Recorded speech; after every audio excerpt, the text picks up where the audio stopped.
Hiya, hiya, hiya, hiya, hiya, hiya, hiya, hiya, hiya.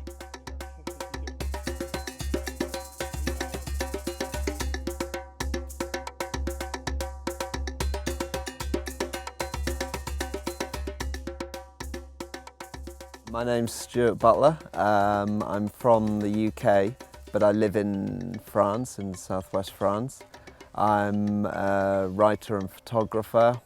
I write the Lonely Planet guides to Kenya and other parts of East Africa.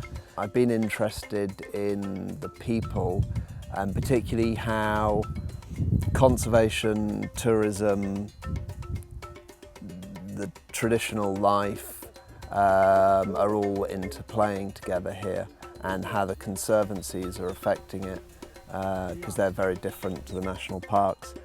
And so I thought walking would be a nice way to do it.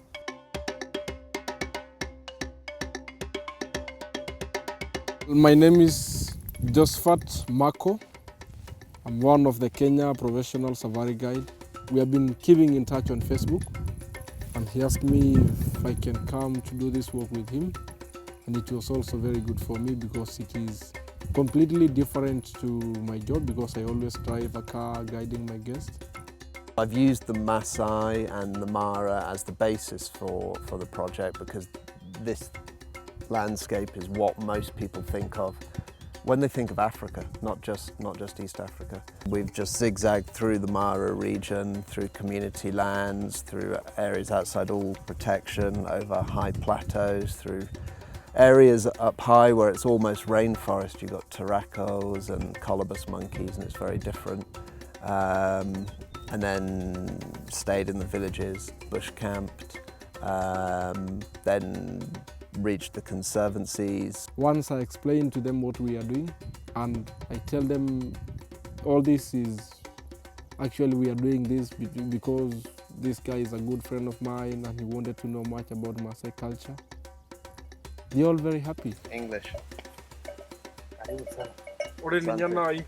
People have been genuinely warm and welcoming. So as soon as people realise that we've been walking quite far and we've been camping and staying manyattas, they've been very open to talking to us, telling their stories, inviting us to eat with them or at least have chai with them, and that's been very nice.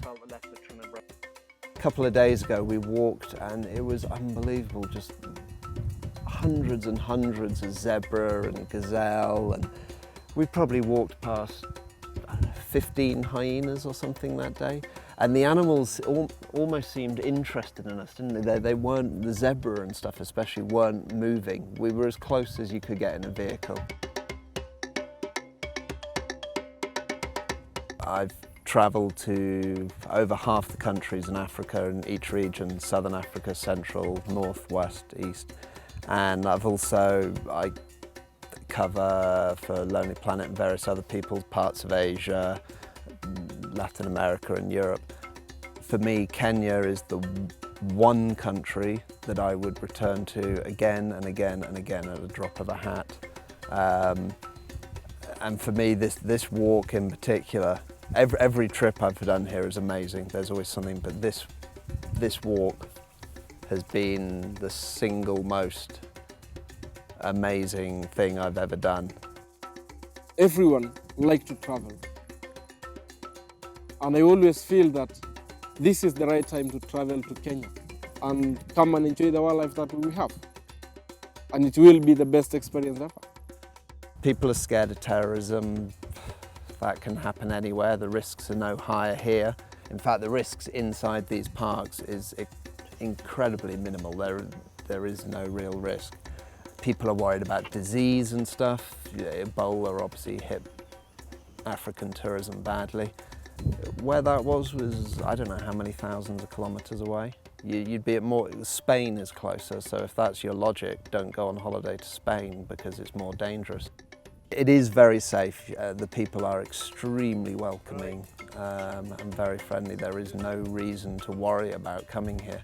Doing what we've just done is very easy. Anyone can do it. You can just find yourself a guide, contact a lodge and ask someone if they'll walk with you. get camping gear, off you go, and you're going to have the adventure of a lifetime.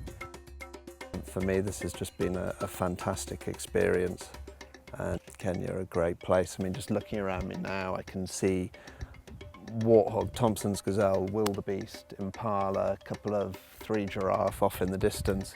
That's just for glancing for a few seconds. There aren't many places you can do that. So Kenya has something special that no other country that I've ever been to has.